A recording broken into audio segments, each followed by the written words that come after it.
atas pendapatan ada pajak dan juga retribusi gitu ya. Kemudian ada alokasi dana desa dari kabupaten juga, ada bantuan keuangan, ada non-binding grant and donation from the third parties and other legitimate revenues gitu ya. Nah, mungkin ada yang bertanya kalau village fund itu apa pembagiannya gimana gitu ya? Yaitu berdasarkan requirement syarat-syarat desa untuk menerima village fund itu banyak dan sedikitnya itu tergantung populasi, the number of impoverished people. Ini adalah orang-orang yang miskin seperti itu berapa banyak dan area gitu ya. Kalau kita lihat kan desa itu beragam sekali nggih.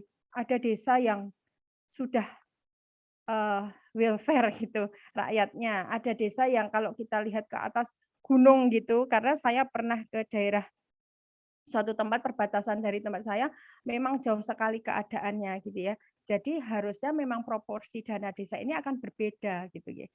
Nah, seperti itu. Nah, kemudian kita masuk ke karakteristik, oke. Karakteristik dari desa. Nah, karakteristik dari desa ini sebenarnya hasil dari pengamatan konklusi dari saya dan diskusi dengan seorang teman yang sudah lebih senior di sini gitu nggih. Kalau bicara-bicara penelitian dahulu memang desa ini adalah unik gitu nggih. Dia strong culture. Kalau kita bicara di desa, budaya itu sangat kental. Budaya apa ya? Budaya toleransi, ya budaya seperti gotong royong, budaya menghormati gitu kan. Nah, itu sedikit banyak nanti akan berpengaruh ke bagaimana pemerintah desa itu mengelola sumber dananya gitu ya. Terus kemudian lack of human resources. Ya sebenarnya lack of human resources ini bukan berarti jelek ya, maksudnya karena memang ya kalau kita bicara kota sama desa dari awal saja fasilitas pendidikan kan sudah berbeda. Terus dari awal desa itu kan kalau kita pernah hidup di desa gitu ya, awal mulanya desa itu kan fungsinya adalah sebagai pelayan masyarakat gitu nih. Bagian dari kabupaten yang melayani masyarakat, melayani dari misalnya ada kematian, ada kelahiran, pencatatan, ada misalnya apa namanya ya yang lain-lainnya yang misalnya ada pernikahan seperti itu. Dan kemudian ini akan berubah, ini berubah sejak Undang-Undang 2014 desa itu menjadi desa di mana harus tidak hanya melayani masyarakat tetapi mereka harus mengelola desanya gitu. Mengelola, manage ya. Ketika harus mengelola kan harus dibutuhkan sumber daya mumpuni. Kalau kita lihat desa zaman dulu yang menduduki jabatan di desa itu adalah mereka yang memang orangnya secara di desa itu kan dihargai, karena ya tadi strong culture itu berpengaruh ya. Terus zaman dulu juga memang tingkat pendidikan kan belum seperti sekarang ya. Kalau sekarang banyak masyarakat desa yang pendidikan tinggi, terus kemudian tuntutan yang tadi desa harus harus mengelola itu mau nggak mau, ya memang yang duduk di pemerintahan desa harus lebih baik dari yang kemarin. Tetapi lack of human resources itu memang masih ada if we compare to higher government level, for example, distrik gitu ya atau provinsi gitu ya. Saya ambil contohnya saja, misalnya bendahara desa. Kalau kita bicara bendahara desa, itu kan berkaitan dengan manajemen uang, gitu nggih, ngelola uang, gitu kan, recording, gitu nggih, terus nanti accountability dan lain-lain. Nah, kalau misalnya mereka yang duduk sebagai bendahara desa harusnya kan punya background paling tidak keuangan, gitu nggih, akuntansi, kalaupun SMK karena memang desa kan masih menerima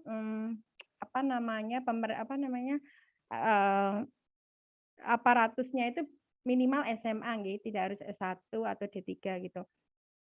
Nah, tetapi tidak di desa itu masih banyak yang background-nya itu tidak sesuai dengan job desk-nya seperti itu. kalau kita kerja di profesional kan seperti itu biasanya jarang ya kondisi seperti itu. Biasanya kalau mau jadi treasurer kayak harus background-nya accounting atau finance biasanya gitu. Kemudian lack of technology. Nah, lack of technology ini ya memang kita akui gitu ya. Di level desa itu teknologi belum begitu seperti yang kita inginkan. Misalnya kalau di level kabupaten mungkin internet gitu ya, terus sambungan internet itu udah kuat, terus kemudian komputer, walaupun desa sekarang juga sudah mulai, tetapi kayak sistem-sistem gitu, sistem keuangan, itu kan mereka lebih settle. Sedangkan di desa ini baru dimulai seperti Siskudes itu. Tetapi ya prakteknya nanti kita kita explore gitu ya.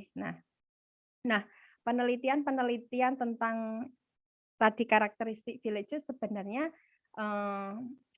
apa ya sudah banyak dilakukan gitu ya. Itu bukan hal yang baru, baik itu seperti di India, di China, kemudian di some of countries in Afrika gitu ya. Juga beberapa di misalnya Thailand, Vietnam gitu. Sebenarnya itu ada banyak gitu ya untuk perbandingan studi gitu ya. Misalnya ini yang di level desa kita saja gitu ya. Di level desa di Indonesia aja, Nofrisal dan Podger tahun 2014 ini telah membuktikan bahwa lebih ke ini studi deskriptif ya, dia tidak menggunakan data kuantitatif gitu, lebih ke analitik gitu, yaitu providing village fund beyond village capability will open opportunities for waste and corruption. Nah, ini sebenarnya kan nyambung ya antara lack of human resources, which is human resources refer to the capability of the village apparatus itu sendiri ketika mengelola fund yang begitu banyak gitu ya. Nah, itu ada opportunity for waste and corruption. Kemudian village government staff that able to handle the management of village fund effect the good financial management gitu ya. Nah, kalau yang mengelola uang itu capable gitu ya, harusnya mereka akan lebih bagus dalam mengelola uang itu. Begitu juga sebaliknya. Kemudian IT is considered able to expand the access to information through the rising of transparency, accountability of the government process is a powerful tool to combat corruption. Nah, information technology di sini juga banyak dianalisis diteliti oleh beberapa peneliti kaitannya dengan good governance, yaitu transparency, accountability, kemudian participation, dan kemampuannya dalam memberantas korupsi gitu. Nah, ada hal yang menarik lagi di sini adalah ketika kita bicara dana yang banyak yang digelontorkan pemerintah ke desa ya, banyak dalam hal skop desa ya dan kemampuan dengan karakteristiknya tadi yang seperti itu. Nah, saya melihat ada gap yang di report oleh ICW karena ICW kan setiap tahun melakukan report gitu ya. Report gitu tentang tren korupsi gitu, bahwa ternyata dengan dana yang segitu, dengan sumber daya seperti itu gitu yang diharapkan welfare masyarakat desa itu akan naik, ternyata malah kasus korupsi di desa itu dikatakan di situ adalah the most corrupt sector in Indonesia, sektor dana desa gitu ya. Sektor desa gitu. Nah, kalau kita lihat trennya dari 2015, yang mana tahun 2014 itu dana desa mulai dikucurkan, trennya itu cenderung naik gitu. Mungkin ada yang bertanya, ini 2019 kok turun gitu. Nah, ternyata ini berdasarkan analisis saya, 2019 itu adalah ketika re-election, presidential election atau pemilihan kembali presiden gitu ya. Nggak tahu apakah ada hubungannya ketika pada saat pemilihan presiden ini orang tidak berani berkorupsi karena mungkin di situ kan lagi gayeng-gayengnya politik gitu.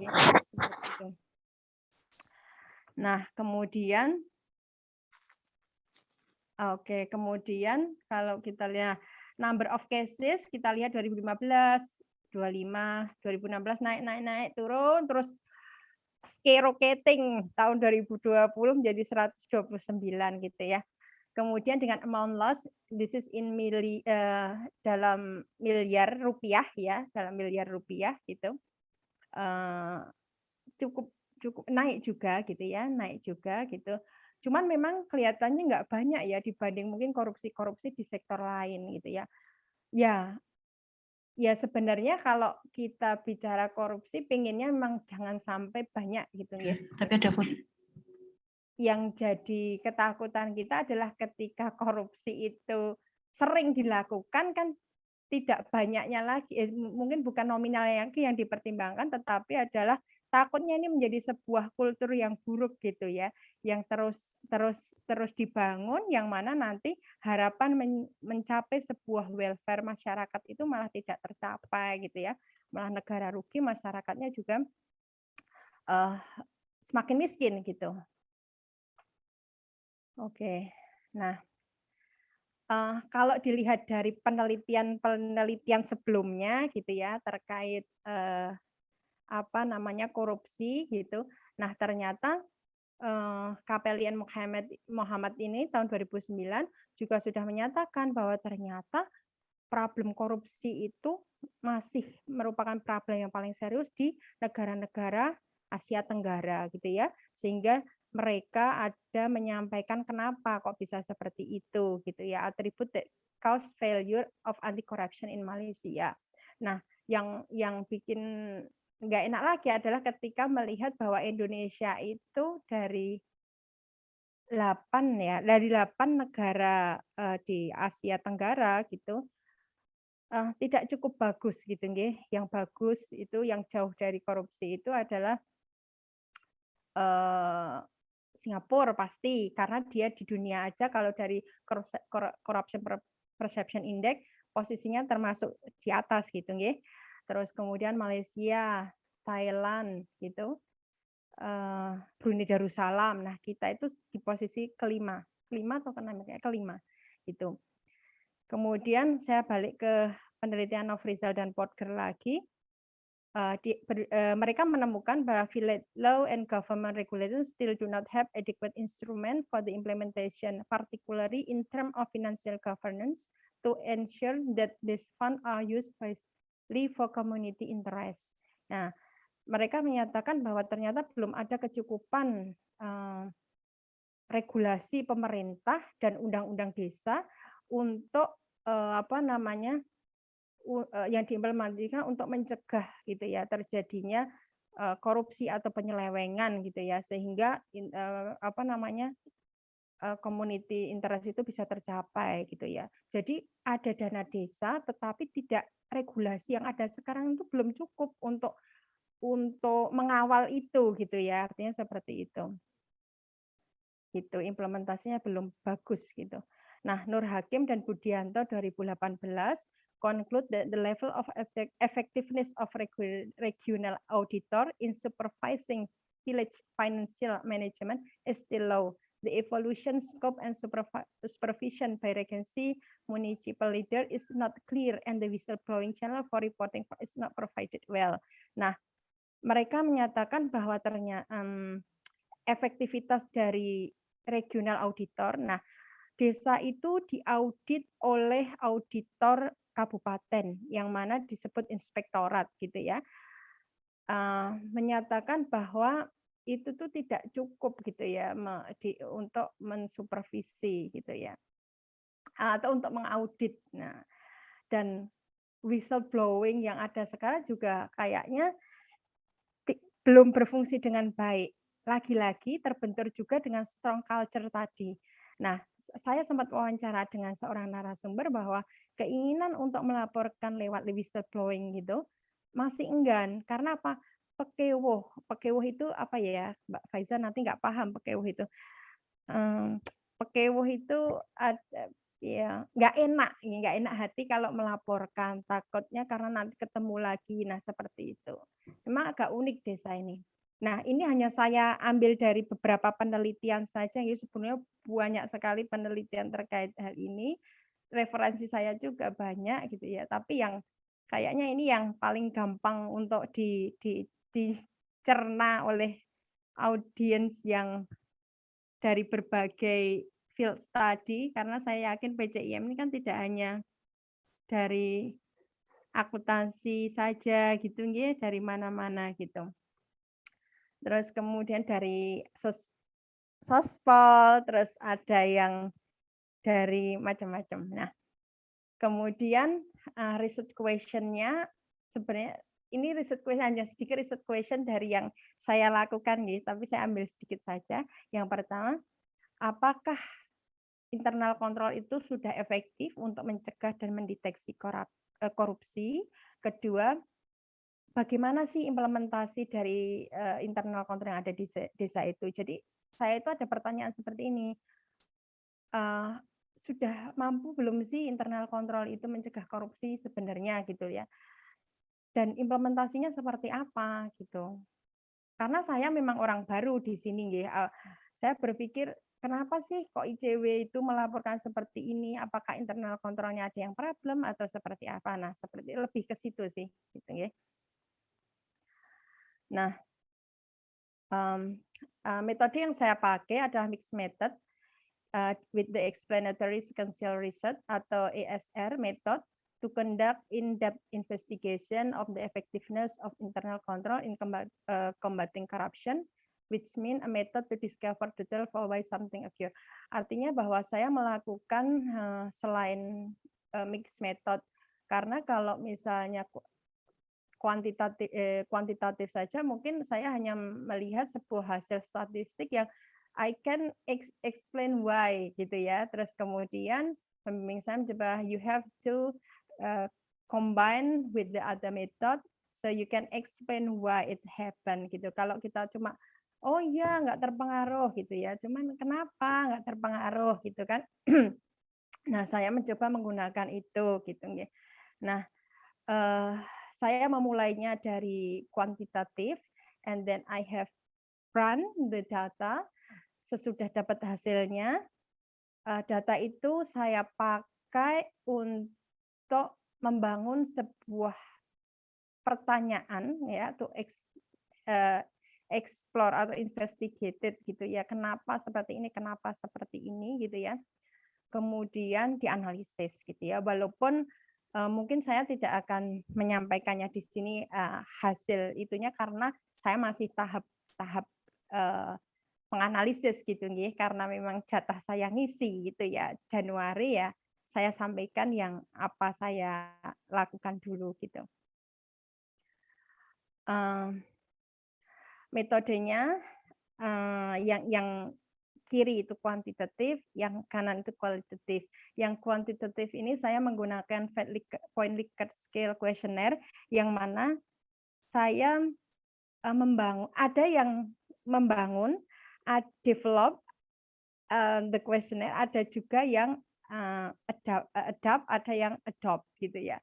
Nah, yang membangun ini yang butuh waktu gitu nggih, kalau orang primer gitu, yang sekunder kayak Pak Aski, Mbak Faiza gitu, Pak Sigit juga kadang primer ya, itu mungkin nggak mengalami, oh Mas Taufik yang mengalami ini Mas Taufik ya Mas Taufik. Mas Taufik mengalami, wah Mbak pusing kalau develop itu iya udah pilot test masih gagal pilot test lagi gitu ya, belum lagi expert. Untung kemarin juga saya diskusi dengan teman ya Pak Hafiz yang memang expert gitu kan ya. Terus ya memang agak riwil gitu nggih atau agak takes time gitu ya.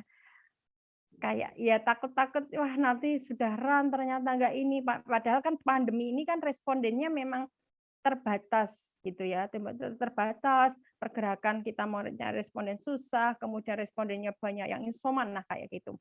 Kemudian unit analisisnya desa, terus the two group of respondent yaitu village government staff and we can call it village government apparatus or village government staff or village government officer depend on the term ya, karena setiap penelitian itu kadang pakai staff, kadang pakai aparatus, kadang pakai officer gitu kan, and village consultative council member.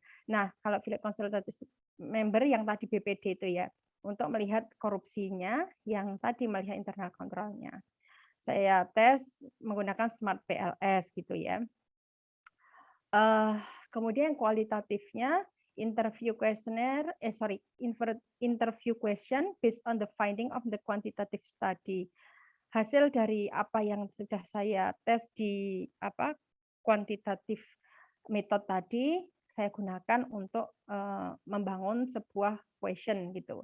Nah, semi-structural and open interview were conducted with work recorded and subsequently transcribed. Menggunakan ini mengacu ke Creswell 2012. Saya menggunakan Zoom gitu ya, dan juga WhatsApp video. Kenapa? Karena tidak semua aparatus kenal dengan Zoom. That's why tadi teknologi ya Pak Sigit, teknologi itu kan yang di level desain yaitu di karakteristiknya. Enaknya sebenarnya pakai Zoom karena bisa langsung saya record gitu kan, tapi nggak bisa pakainya WhatsApp video. WhatsApp video kan nggak bisa di-record, akhirnya saya recordnya suara saja gitu. Nah, seperti itu. Nah, hasilnya kalau kuantitatif, Philip Internal is not able to decrease corruption dari hasil statistiknya gitu ya. Why is the question? The next question is qualitative research should be ya still on the analysis, and saya tidak akan mengeksplor di sini gitu nggih, karena belum final gitu. Thank you, muchas gracias. Kayaknya tidak sampai sejam sih Pak, kita lanjutkan diskusi saja. Baik, terima kasih Bu Cesar pemaparannya.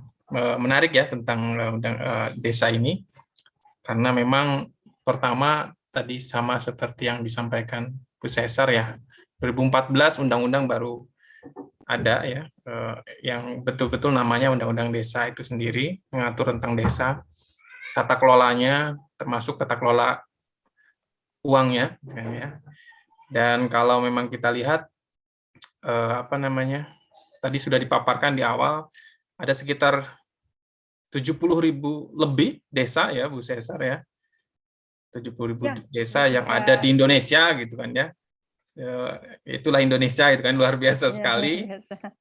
Dan kalau kita lihat gitu kan, saya barusan searching anggaran tahun 2022 untuk desa ya, APBD-nya itu sampai 68 triliun gitu kan ya. Iya, betul, Pak.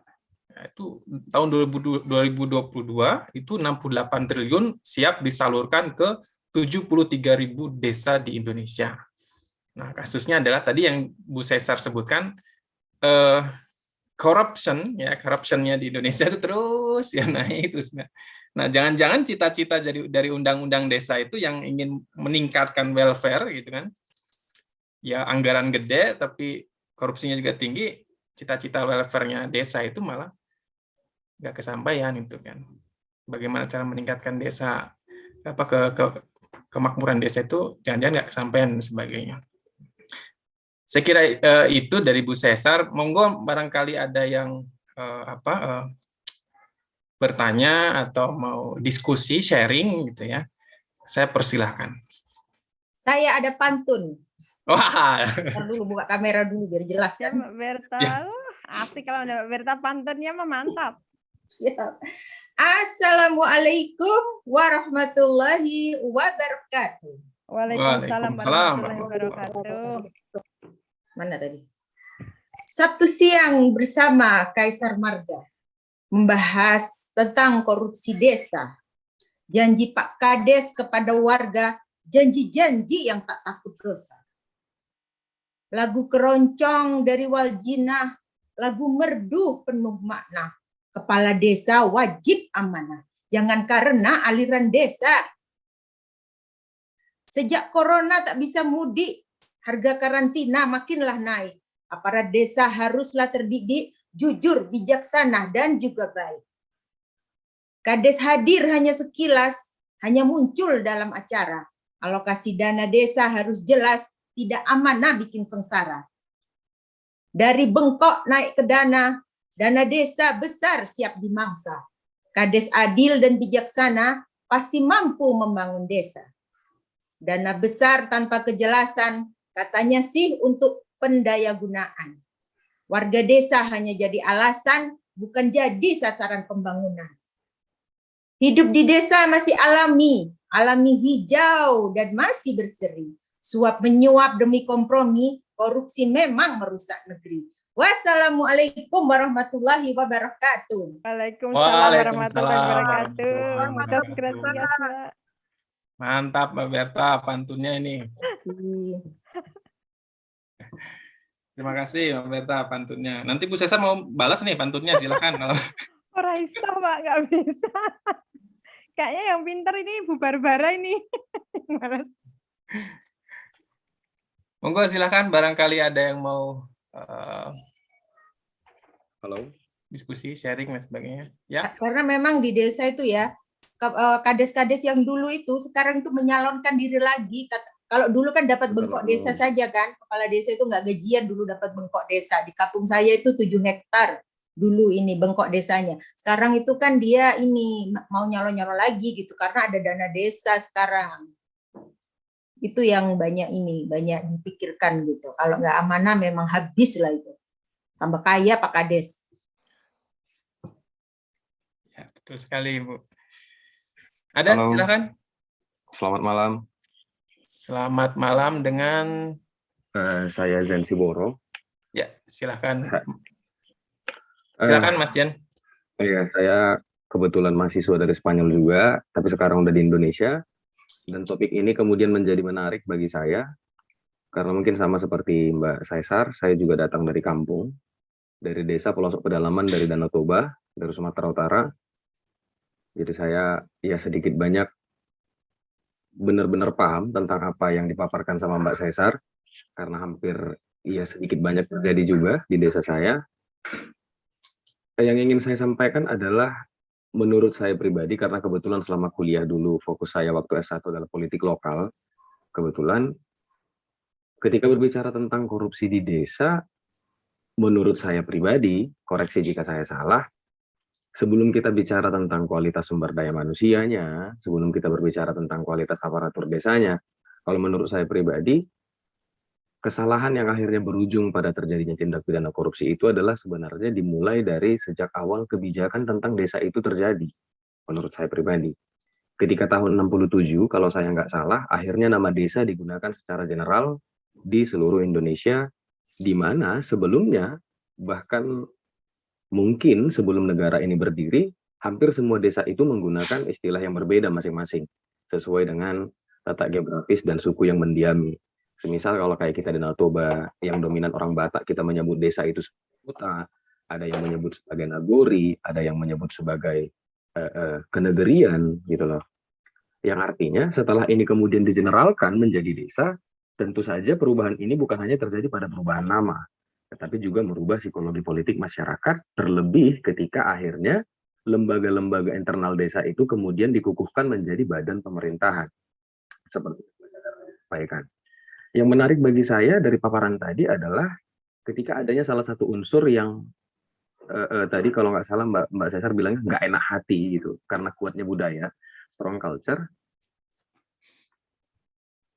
Kemudian yang menjadi menarik adalah ketika nama desa digeneralkan dan terbentuk pemerintahan desa, tidak sedikit masyarakat yang kemudian dampak psikologinya adalah ketika pemilihan kepala desa itu dilakukan secara demokratis awalnya, dan sebelum badan pemerintahan desa dan lain-lainnya itu berdiri secara struktural, tidak sedikit dampak psikologi masyarakat, khususnya di tempat saya pribadi sebagai contoh, yang kemudian menganggap bahwa kepala desa itu bukan lagi bagian dari masyarakat. Artinya, wah, Anda sudah terpilih, Anda menjadi milik pemerintah, Anda bukan lagi bagian dari masyarakat, gitu loh. Yang kemudian ketika berjalan pemerintahan terus berkembang, mulai masuk otonomi daerah, mulai dari tahun 2009, kemudian mulai dari 2004, 2009 sampai terakhir 2015, sampai terakhir dikukuhkan Undang-Undang Desa di tahun 2014 seperti yang dipaparkan Mbak Caesar tadi. Menurut saya yang paling urgent adalah bukan tentang bagaimana kita memahami bagaimana pengelolaan pemerintahan itu berjalan secara maksimal tanpa adanya tindak pidana korupsi, walaupun termasuk di dalamnya sumber daya manusianya, potensi yang dimiliki desa tersebut. Karena menurut saya, bahkan ketika berbicara sumber daya alam desanya yang bisa dikelola menjadi pendapatan ekonomi, tidak semua desa bisa disamaratakan. Demikian juga kualitas sumber daya manusianya, tidak semua desa bisa disamaratakan kualitas sumber daya manusianya. Seperti contoh, mungkin di desa Bali kualitas tamat SMA orang di Bali belum tentu sama dengan kualitas tamat SMA orang Samosir seperti kami gitu di pedalaman Danau Toba sana. Sehingga ketika tiba-tiba datang undang-undang, kita dihadirkan pemerintahan yang terstruktur dan dihadiahi dengan bonus anggaran yang cukup besar, artinya di bawah masih banyak masalah yang belum kelar sebenarnya, yang harus kita tuntaskan tentang desa ini sendiri. Terus tiba-tiba kita dikasih uang banyak, plek yang tujuannya untuk mensejahterakan desa, mencapai welfare seperti yang Mbak Cesar sampaikan tadi. Cuman pada akhirnya tidak semua desa memiliki pemahaman yang sama, atau tidak semua desa mempunyai perspektif yang sama. Ini duit mau diapain? Ada yang akhirnya kemudian mampu menjadikan desanya menjadi superpower, seperti contoh Desa Badung di Bali, yang saking banyaknya PAD-nya kami bahkan orang Samosir yang jauh di Sumatera Utara ini tetap dapat cipratan sumbangan PAD-nya Desa Badung misalnya. Ya, artinya kan jangankan kita berbicara korupsinya dulu gitu loh. Yang untuk berbicara tentang uang. Sedangkan di bawah saja tentang memahami desa dalam bentuk pemerintahan, geografis desanya, masyarakat desanya, ini sebenarnya udah kompleks gitu loh. Jadi kita kayak berbicara sebuah bangunan yang di bawah pondasinya masih bermasalah, tapi kita tiba-tiba pengen pasang genteng yang paling mahal harganya. Dan jumlahnya besar pula. Nah mungkin itu menurut saya pribadi, atau mungkin bisa juga menjadi pertanyaan bagi Mbak Caesar, mungkin kita sama-sama bisa harus menemukan formula yang tepat bagaimana mengajak semua perangkat desa atau mengajak semua masyarakat yang ketika berbicara tentang desa bisa memahami duit ini sebenarnya diapain. Karena kalau menurut saya pribadi, persoalan anggaran yang sangat besar ini sehingga berpotensi terjadinya korupsi tidak melulu pada persoalan moral ataupun pada persoalan individual. Tetapi dalam memahami, atau jangan-jangan kita juga belum tuntas memahami tentang apa sih pemerintahan desa ini. Apakah sekedar administratif tok yang ngurus KTP, KK, akte lahir kah? Atau mungkin kita harus flashback ke belakang. Seperti contoh, seperti di tempat kami, sebelum ada menggunakan nama desa, ada persekutuan, ada perkumpulan yang disebut dengan tokoh-tokoh adat, yang kalau kita berbicara tentang kenyamanan psikologi masyarakat, masyarakat itu lebih senang dan merasa lebih nyaman mengadu ke perkumpulan adat ini sebelum adanya pemerintahan desa. Karena kembali seperti yang saya sampaikan tadi, tidak sedikit masyarakat itu yang terdampak psikologi, kalau udah ngomongin desa entar ribet lah, harus begini begitu lagi administratifnya. Sementara dulu ketika belum ada pemerintah desa, ya mau ngadu tentang apapun ya tinggal datang aja, tinggal ngobrol gitu loh. Kita duduk bersama di tikar. Mungkin menurut saya itu hal yang menurut saya harus sama-sama kita temukan formulanya secara bersama-sama supaya ini mencegah korupsinya, menuntaskan pelaksanaan korupsinya, dan memaksimalkan penggunaan anggaran desa yang seperti Mas Taufik tadi 68 triliun itu yang ya bonus yang sangat luar biasa gitu loh untuk seluruh desa di Indonesia. Terima kasih untuk waktunya. Selamat malam. Selamat malam Mas Jen, terima kasih sharingnya ya luar biasa dari masing-masing daerah, masing-masing desa ya. Saya yakin karena ya kita juga berangkat dari masing-masing desa, saya yakin kita punya pengalaman masing-masing di desa masing-masing kaitannya dengan pengelolaan desa itu sendiri. Monggo Bu Cesar mau dikasih tanggapan atau saya kira itu lebih sharing ya Mas Jen ya tadi itu. Di ini. Iya Pak. Terima kasih Mas Zain. Kalau boleh tahu Mas Zain di universitas mana Mas? Maaf dulu ketika di Spanyol saya di UKAM di Murcia. Oh, di Program Murcia. ya program studi saya studi Uni Eropa dan Hak Asasi Manusia, European Union Studies and Human Rights.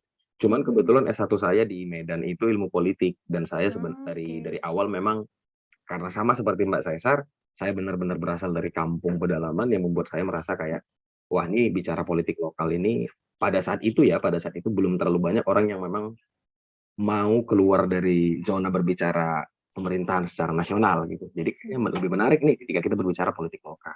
Makanya saya benar-benar fokus tentang desa itu tadi. Gitu. Oke, makasih Mas Zain, wah mantap ya dari Murcia. Sama-sama. Insya Allah kapan-kapan bisa ketemu entah di Siap. desa entah di Murcia. Terima kasih Mas Zain atas masukannya. Ya sebenarnya saya juga kalau baca artikel itu ada hal yang menarik bahwa korupsi ini bisa kita lihat dari berbagai sudut pandang. Saya orang akuntansi melihat dari internal kontrolnya, mungkin governance-nya gitu ya, accountability seperti itu. ini bisa juga dilihat dari sudut pandang orang politik gitu ya.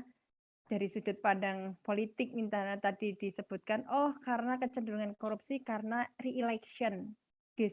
Kepala desa itu pemilihan gitu ya, untuk mengembalikan apa yang dulu di-spend untuk mencapai apa yang diinginkan gitu ya. Ada juga bisa diteliti, mungkin kalau saya lihat kemarin waktu diskusi akademik dari Mas Idam gitu ya, ini bisa dilihat dari segi masyarakatnya gitu nggih. Menarik sekali desa ini. Nah, saya juga setuju bahwa banyak faktor yang sebenarnya mempengaruhi kenapa korupsi di desa ini bisa terjadi gitu ya. Sehingga bisa juga regulasinya kan, regulasi yang ada di pemerintahan desa ini saya lihat kok belum begitu cukup. Kayak tadi Podger dan Nofreza itu menyebutkan bahwa village law and regulation itu is not enough in implementation to untuk mengarahkan desa itu ketika dapat dana yang banyak gitu ya. Pengelolaannya seperti apa, akuntabilitasnya seperti apa, seperti itu. Dan juga kesiapan human resources-nya yang tadi saya sebutkan gitu ya. Serta pengawasannya pastinya, BPD, fungsinya apakah sudah berjalan dengan efektif seperti itu. Nah, terima kasih Mas Zen masukannya. Sangat senang sekali gitu. Baik, yang lain barangkali ada lagi yang mau sharing atau diskusi atau bertanya, kami persilahkan.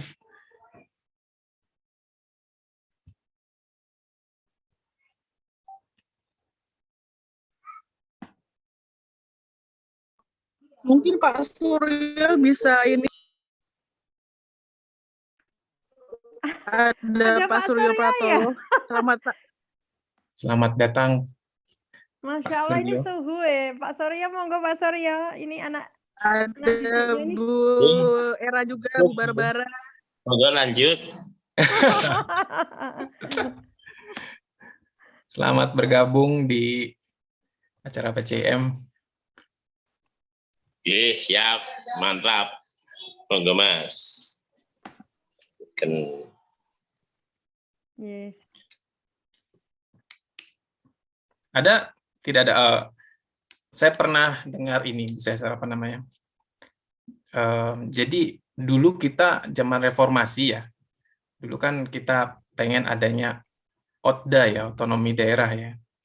Maka muncullah peraturan bahwa daerah diberikan keluasan, kesempatan untuk mengelola daerahnya masing-masing. Salah satunya dikasih anggaran dan sebagainya.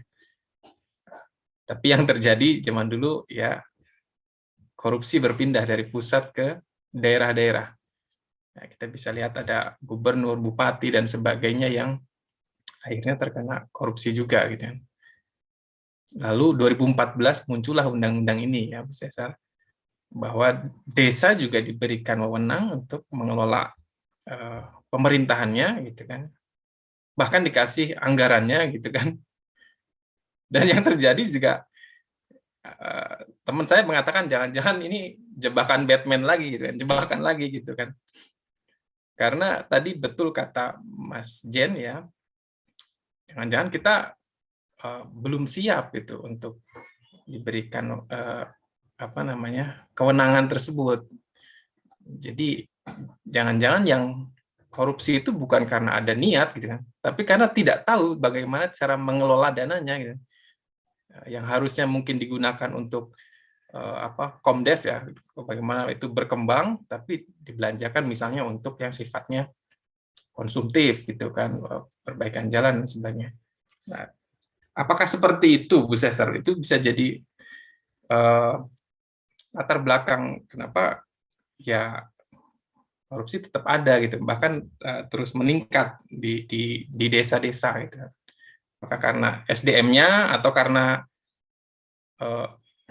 kita belum cukup umurnya, karena ini 2014 gitu kan ya, undang-undang hadir dan sekarang kurang dari 10 tahun gitu kan undang-undang desa ini hadir gitu.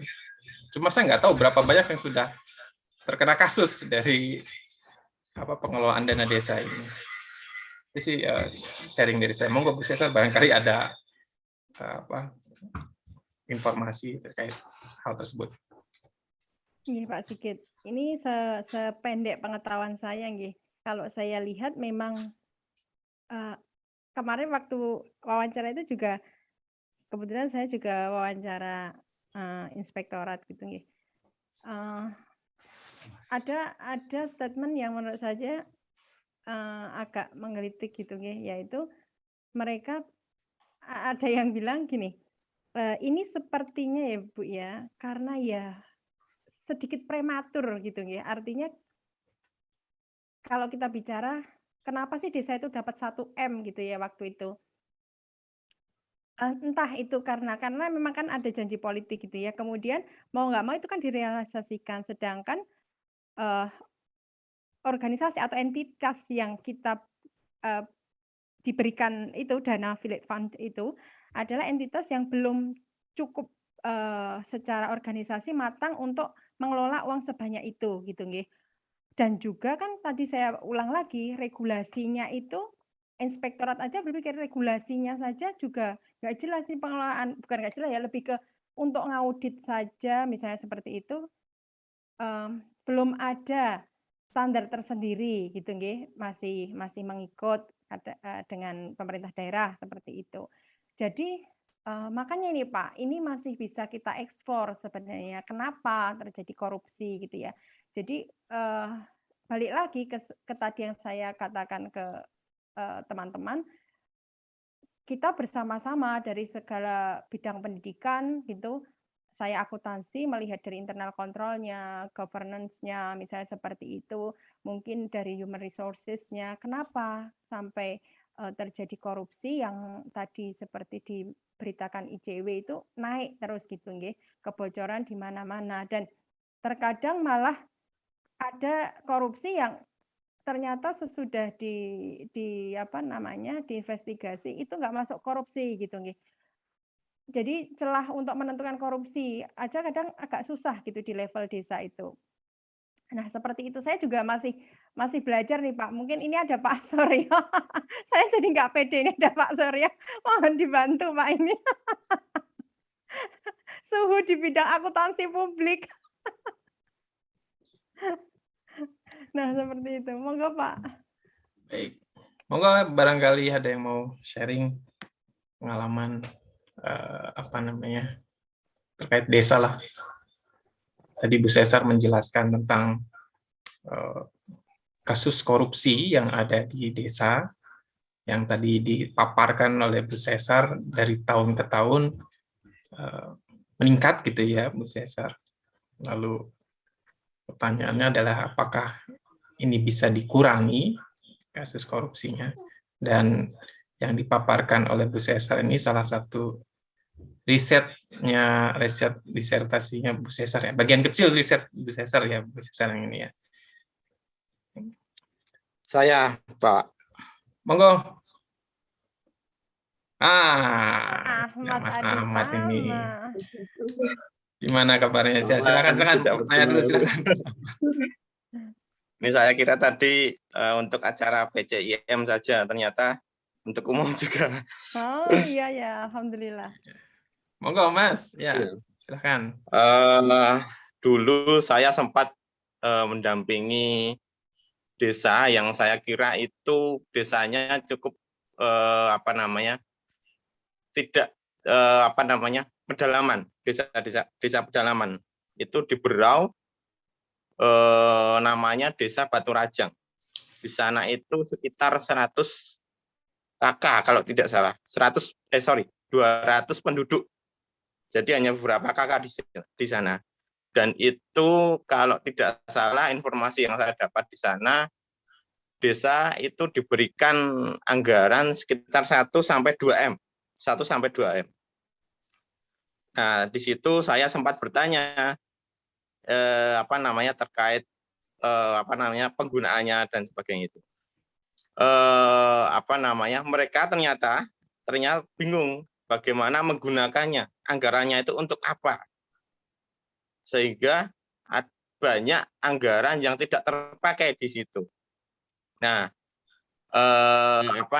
menurut saya terkait dengan korupsi yang ada di desa ini, ini juga kaitannya dengan knowledge SDM yang ada di desa itu.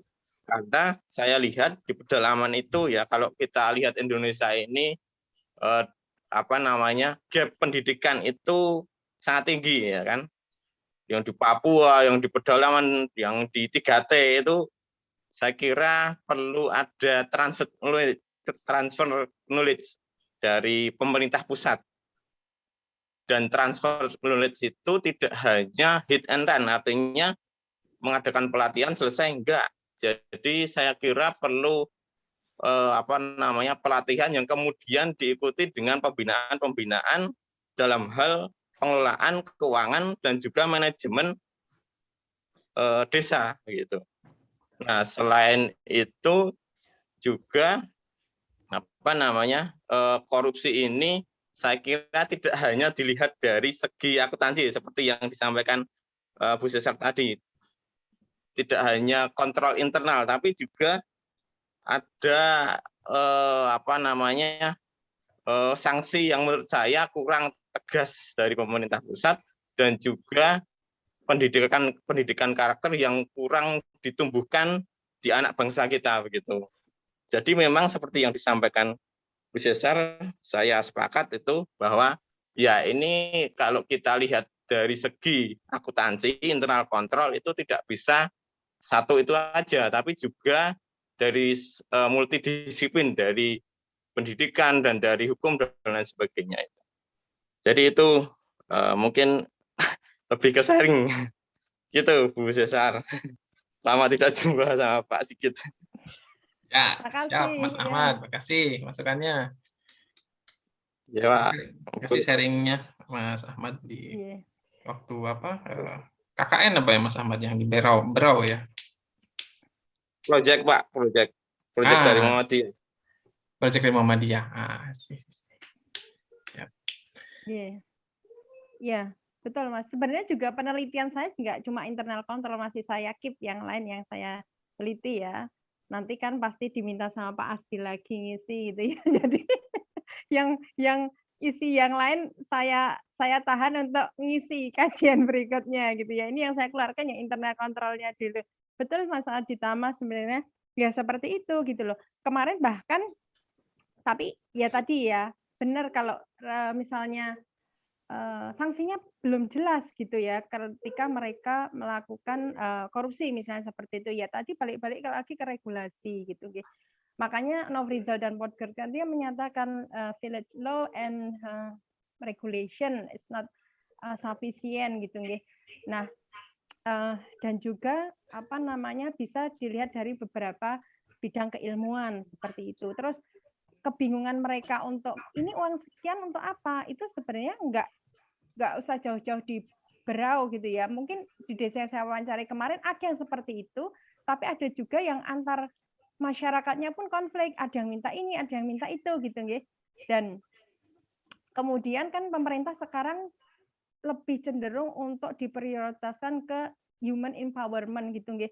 Pemberdayaan masyarakat bukan ke pembangunan misalnya. Kalau dulu kan pembangunan pengerasan jalan, terus talud gitu, aliran air yang bentuknya fisik. Tapi kemudian beralih ke pemberdayaan masyarakat gitu.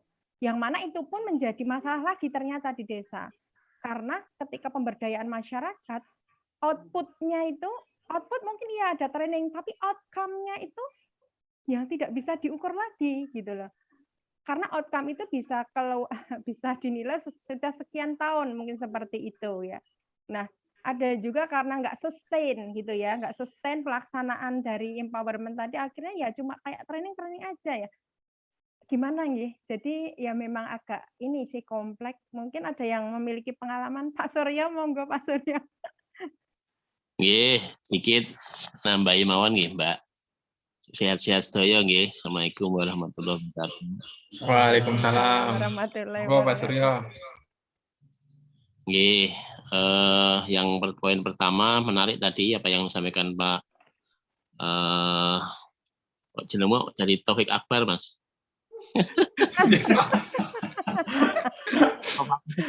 Bancaan, Pak. Lalu mana kosan Pak digabung di sini? Mas Sigit tadi memindahkan korupsi ya. Kalau saya melihatnya saya balik ya. Coba bayangkan ya. Kalau kita saja itu nggak bisa atau nggak mampu membereskan korupsi di desa, ya jangan bermimpi membereskan korupsi di sebuah kabupaten, apalagi provinsi, apalagi negara. Itu yang saya coba balik dari Mas Taufik Sigit ini tadi. Ya, dari bawah ke bawah. Harapannya kan itu di-sharing ke bawah, justru desa itu bisa menjadi ujung tombak good government, good village governance tadi. Namun ini bisa menjadi tesis atau hipotesisnya Mbak Cesar ya. Apakah kalau kita tidak bisa menciptakan pemerintahan yang bebas korupsi di level paling kecil ya, daerah otonom desa, nah seperti apa kemudian kita harus berdiskusi sangat panjang di level kabupaten ataupun level pemerintah yang lebih tinggi. Di bawah desa itu kan masih ada dusun ya atau perdukuhan, itu ya seperti apa, sampai RT pun ada banyak cerita di RT itu pada regejekan ya, masalah duit setoran arisan dan sebagainya itu. Nah sehingga di sini mungkin ada hal-hal yang perlu banyak sekali yang menjadi efek, termasuk kurikulum kita, termasuk bagaimana pembelajaran kita di Muhammadiyah ya, bagaimana mengajarkan Islam dan Muhammadiyah itu seperti apa sih. Salah satu yang kemudian mungkin saya tidak tahu apakah sudah masuk ke penelitiannya Bu Cesar itu tentang 7S McKinsey. Ini mungkin lebih bisa lebih komprehensif. Tadi teman-teman sudah mulai menyampaikan satu sisi demi satu sisi ya. Nah ini mungkin kalau 7S McKinsey itu melihat dari 7S yang paling terkenal ya, untuk melihat suatu entitas itu sedang sakit atau sehat. Seperti yang kita pahami, entitas itu kan satuan yang punya tanggung jawab. Nah, termasuk diri kita kan sudah di atas 17 tahun itu merupakan entitas, karena sudah punya tanggung jawab. Demikian pula desa, demikian pula kabupaten, kota, provinsi, dan seterusnya. Sampai mungkin ya satu umat sedunia inilah gampangnya begitu. S yang pertama adalah strategi. Nah, apakah pemerintah itu sudah sebelum meluncurkan 1M tadi ke desa itu sudah punya strategi yang jitu ya. Nah, kita pahami ya strategi sejak dari rencana jangka panjang sampai kalau di UMD itu namanya IKS. Ya toh, sehingga IKS itulah maka Mbak Cesar, Mas Taufik Sigit ini sampai ke Spanyol gitu kan. Nah, itu kan luar biasa toh strategi. Waktu kita dulu di UMD ya nggak bayangke kuliah S3, kuliah sampai luar negeri ya, dengan strategi, dengan visi misi sampai IKS itu bisa. Nah, apakah ini ada atau tidak di konsep di belakang behind the scene 1M tadi? Yang kedua adalah struktur. Struktur itu adalah orang yang tanggung jawab, tugasnya apa, kalau melaksanakan itu maka dihadiahi apa, reward ya, kalau tidak berhasil punishment-nya apa, IKS-nya apa. Ya, di kampus ya ada Pak Rektor, ada Bu Dekan, ada Pak Dekan, ada Pak Kaprodi, semua itu kan dibagi habis ya tugasnya dan tanggung jawabnya jelas. Itu berhasil enggak pemerintah buat struktur. Kalau ada korupsi itu kan langsung harus ketahuan yang tanggung jawab siapa. Kalau ada korupsi malah tuding-tudingan, nah itu berarti strukturnya enggak jelas. Yang ketiga adalah sistem.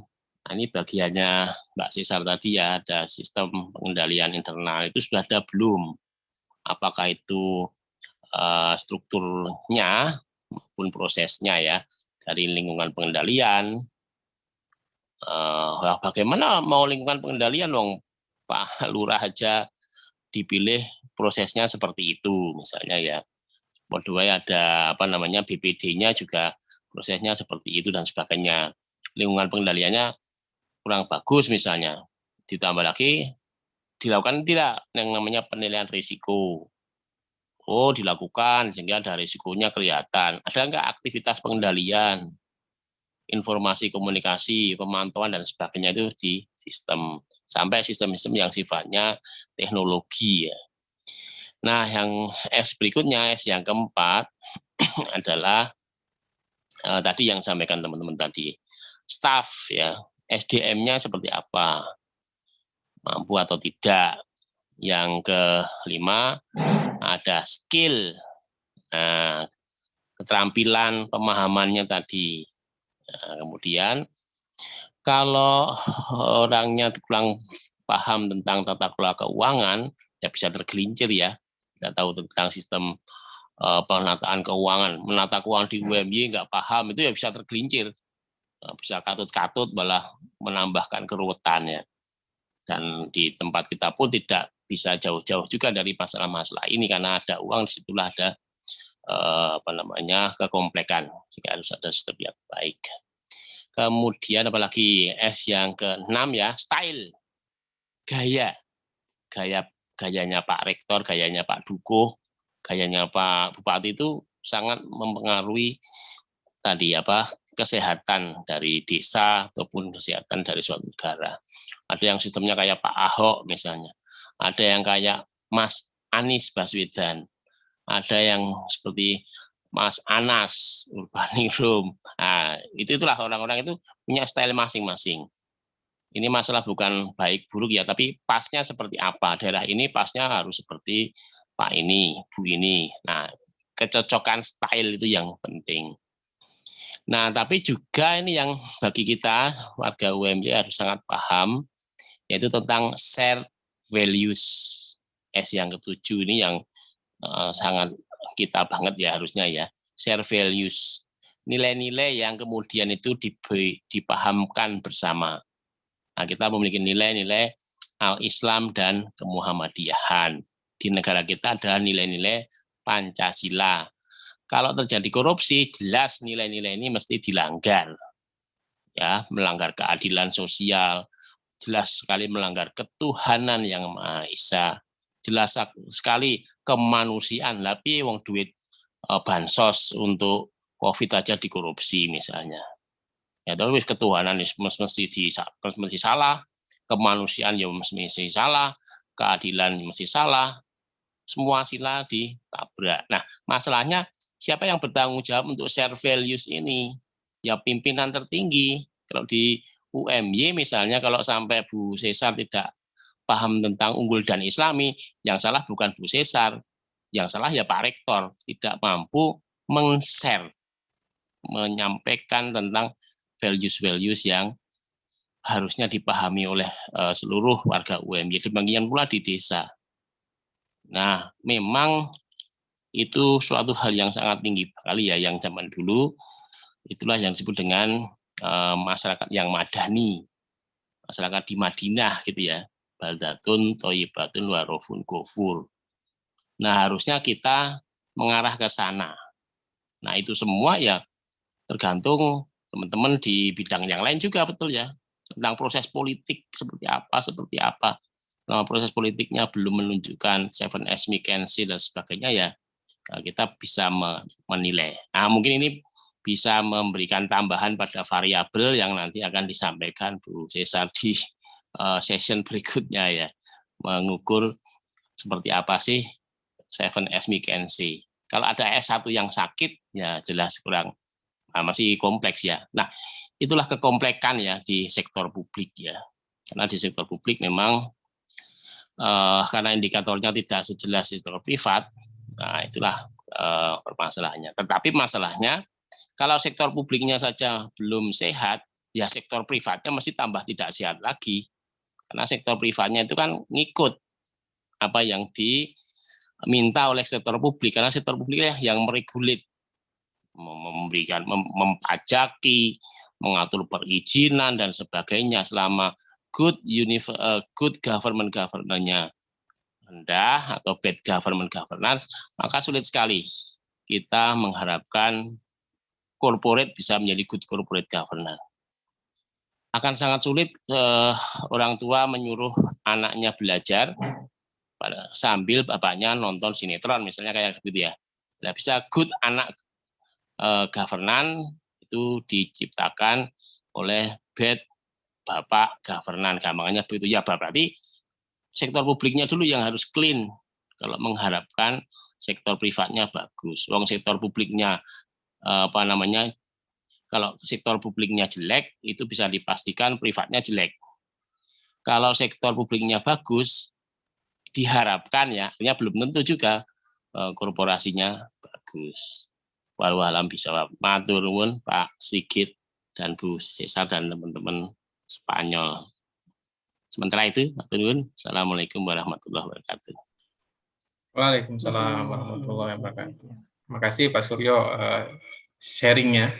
Jadi yang belum kenal Pak Suryo, ini Pak Suryo beliau ahli sektor publik, akuntansi sektor publik. Ya, dulu dosen saya juga. Saya dikenalkan sektor publik juga oleh Pak Suryo dulu. Dan sekarang menjabat sebagai wakil rektor keuangan dan aset di UMY. Jadi luar biasa sekali pengalamannya kaitannya dengan keuangan, entah itu di sektor publik ataupun swasta di UMY itu sendiri. Serasa saya kuliah lagi, Pak. Kangen. Atur nuhun Pak Suryo, waktu dan sharingnya. Monggo Bu Cesar, barangkali ada tanggapan. Nggih, matur nuwun Pak Suryo atas sharingnya gitu ya, dan alhamdulillah ini beberapa yang Pak Suryo utarakan tadi ada yang sudah saya masukkan ke penelitian saya gitu nggih, yang nanti saya keep untuk tabungan kalau diminta ngisi lagi. Cuman tadi ada yang menarik Pak Suryo, saya mau bertanya, saya mungkin agak lost ya tadi antara staff dan skill. Kalau staff sendiri apakah tidak bisa dihubungkan dengan skill itu nggih Pak Suryo? Iya, saya kira itu berkaitan ya. Bagaimana staff itu gini Mbak. Jadi kita di audit itu kan misalnya saja ya kan tentang independensi. Independensi itu kan ada dua ya Mas Sigit ya, independence in fact dan independence in appearance. Seorang auditor dikatakan independen itu tidak hanya cukup dia itu memang independen aslinya ya, tapi penampilannya juga harus independen. Nah, ini juga terkait dengan staff dan skill tadi untuk menjelaskan perbedaannya. Staff, misalnya Bu Cesar itu seorang BPD atau DPR atau bupati ya. Kemudian yang menjadi bupati berikutnya itu orangnya pinter, hebat, terkenal alim. Tetapi itu adalah adik kandung atau suaminya Bu Cesar misalnya. Ya, secara skill tidak ada masalah Bu Cesar. Tetapi secara in appearance dalam penampilan orang bisa menggoreng. Itu ya maksudnya. Antara staff dan skill. Nah, di kampus misalnya, sehingga kan banyak ya di perbankan itu tidak boleh suami istri menjadi pegawai di bank yang sama. Itu mungkin ada kaitannya dengan masalah staff dan skill. Skillnya luar biasa. Tapi karena dia itu di satu keluarga, itu yang menjadi masalah. Nah, staff itu masalah bagaimana perekrutannya, bagaimana dia memang secara penampilan oke gitu ya, baru kemudian yang skill. Mungkin seperti itu. Mudah-mudahan bisa memberikan gambaran Mbak Cesar. Nggih Pak Suryo, berarti staf terkait dengan perekrutan atau independensi dari staf itu ketika dia masuk ke dalam sebuah organisasi gitu nggih. Kalau skill lebih ke kompetensi dari staf itu dalam melakukan job desk-nya nanti gitu nggih. Iya, betul. Jadi mungkin orangnya memang hebat itu ya. Tapi orang masih bisa mengatakan itu ada nepotisme. Nah, ini yang perlu dipertimbangkan ya. Apalagi sudah nepotisme wis ora mutu sisan, nah itu ya kacau itu staff dan skillnya terkena. Apalagi jenengan cek ya, biasanya yang jadi lurah itu si A gitu ya, besok mungkin si B musuh bebuyutannya ya, besok si B itu dikalahkan oleh si C itu anaknya si A, Itu koyo-koyonya dua trah ini aja yang menjadi apa namanya Pak Kades gitu. Ah gitu Pak, itu yang lebih ke sepak mungkin Pak. Nggih, leres. Belum lagi nanti nih Pak, keterkaitan antara aparatur dengan BPD-nya gitu nggih. Yang mana kadang mereka tidak independen padahal anak BPD-nya ya. tugasnya untuk mengawasi apa namanya aparaturnya gitu. Betul. Ternyata BPD ini mantune misalnya gitu kan. Padahal mantune itu lulusan Spanyol, Mbak. Kurang lebih ya. Pak Sigit kayaknya ini. Kalau kita paham itu sehebat Pak Sigit, misalnya besok diundang suruh menjadi ketua DPR, di mana bupatinya adalah mertuanya Pak Sigit mulai paham nih, wah ini ada masalah di staf ini gitu ya.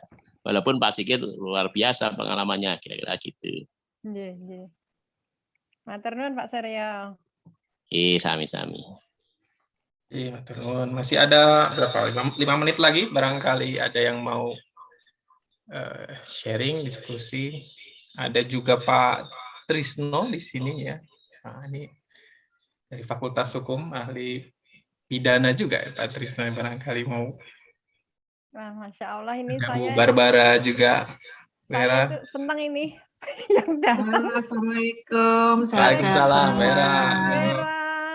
Saya nyimak aja sambil belajar. Sehat Bu Cesar. Alhamdulillah sehat Bu Era, kangen nih. Lama tak jumpa. Kalau nggak pandemi pasti Bu Era nengok saya ya. Pasti dong. Pingin, cuman masalahnya pulangnya itu karantinanya nggak tahan, isolasinya. 5 hari, Bu. Kalau kesininya malah aman ya Pak Sigit ya? Lebih kok, cuma 5 hari. Kalau 5 hari saya masih menyanggupi. Lebih dari 5 hari kayaknya itu prakteknya. Kemarin Yordan dari Turki itu berapa hari gitu. Nah, iya. Itu Pak Yordan pas ini Bu, paling pas ini apa namanya karantinanya panjang itu Bu. Sekarang iya, pendek lagi nggih. Sekarang jadi 5 hari ya kalau ya. Ya moga-moga nanti ada saatnya bisa berkunjung ke sana. Katanya mau dibawain tempe sama rendang sama ya. gudeg ya. Siap. Iya, yang penting sehat-sehat, lancar semua studinya. Amin. Minta doanya Bu Era, Pak Suryo, Pak Trisno dan semuanya kami di sini diberikan kelancaran untuk segera lulus. Amin. Ya. Monggo, kayaknya sudah tidak ada pertanyaan atau Pak Ketua PCM. Akademik atau Ketua PCM Mas Asti atau Mas Iqbal. Kayak Mas Asti lagi di luar ya. Mas Asti di luar ya? Ah, ini enggak ada nih. Oh, ada. Monggo lanjut aja, saya telat tadi masuknya. Siap. Baik, enggak ada karena sudah jam 15.30 di sini di waktu Spanyol, berarti Indonesia jam ini jam 9-an, Mas. Jam 9 malam ya. Setengah 10 malam. Masih sore. Untuk malam mingguan ya ini makanya banyak yang bisa rawuh di acara. Omikron.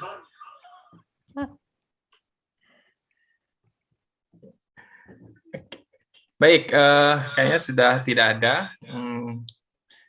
Saya kira kesimpulan bisa disimpulkan masing-masing ya. Artinya ini peluang bagi kita kalau saya tadi ngambil dari apa yang disampaikan Pak Suryo. Bagaimana kita bisa merubah korupsi yang di pusat. Kalau di desa aja ini diberikan kesempatan, di desa dikasih anggaran, tidak ada undang-undangnya, tapi malah korupsi juga. Gitu. Maka kalau sisi positifnya, ya harusnya kita bisa perbaiki desa, ya, apalagi kita semua datangnya dari desa semua, saya yakin ya. Kemudian Bu Cesar, mudah-mudahan dengan adanya acara ini bisa menambah referensi, menambah sharing ya tadi dalam rangka untuk kelancaran penulisan disertasinya ke depan. Saya kira itu dari saya sebagai moderator. Saya ucapkan terima kasih kepada Bu Cesar sebagai narasumber kita siang ini di waktu Spanyol dan malam waktu Indonesia. Bagi Mas, Mbak, Bapak, Ibu yang berkenan hadir ya bersedia hadir malam ini. Kami juga ucapkan terima kasih sebanyak-banyaknya. Insya Allah kita ketemu lagi di kajian akademik PCIM yang insya Allah tiap bulan itu kita ada kajian akademik, dan di selang itu juga kita ada pengajian juga PCIM yang nanti tanggal 20 kita ada pengajian PCIM, pengajian akbar. Jadi mudah-mudahan bisa ikut meramaikan kegiatan dari PCIM itu sendiri. Monggo Bu Sekretaris, ini katanya mau ada foto dulu. Iya, jangan lupa foto dulu. Mungkin teman-teman yang belum standby. Sama Mbak Faiza ya? Ya, yang minta tolong dibantu ya. Silakan monggo dinyalakan terlebih dahulu kameranya. Maaf tidak siap menyalakan kamera. Objektif. Dasteran. Jujur amat. Monggo Mbak Faiza dihitung. Standby ya. Oke, 1, 2. Oke, bentar. Lagi. Wah, mantap Pak Suryo. Oke, bentar saya lihat lagi. Oh, yang lainnya? Oke, sudah. Sudah semua Mas Sigit. Terima kasih Mbak Faiza. Saya kira itu dari saya. Terima kasih. Sampai ketemu di acara PCIM berikutnya. Mari kita tutup dengan baca hamdalah bersama-sama. Alhamdulillahirrabbilalamin. Assalamualaikum warahmatullahi wabarakatuh. Waalaikumsalam warahmatullahi wabarakatuh. Sehat-sehat semua yang di Semarang. Terima kasih Bera. Ayo izin. Waalaikumsalam warahmatullahi wabarakatuh. Sehat-sehat Bu Cesar.